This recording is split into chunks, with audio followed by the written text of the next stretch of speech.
The project cost is normally financed by bringing capital by the promoters and shareholders in the form of equity, debentures, unsecured long-term loans, and deposits raised from friends and relatives, which are not repayable till the repayment of bank's loan.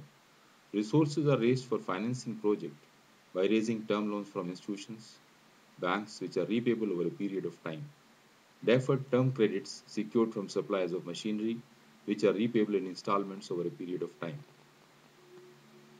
This is only an illustrative list, as the promoters have now started raising funds through euro issues, foreign currency loans, premium on capital issues, etc., which are sometimes comparatively cheap means of finance.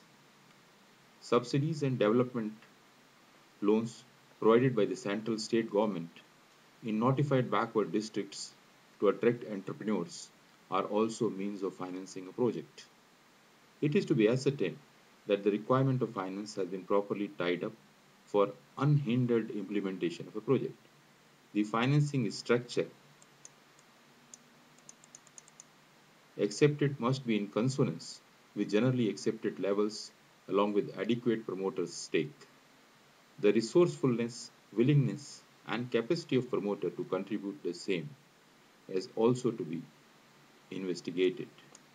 In case of project finance, the promoter or borrower may bring in upfront his contribution, other than funds to be provided through internal generation, and the branches should commence its disbursement after the stipulated funds are brought in by the promoter borrower.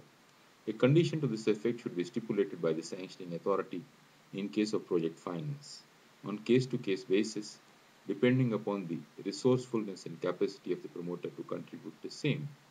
It should be ensured that at any point of time the promoter's contribution should not be less than the proportionate share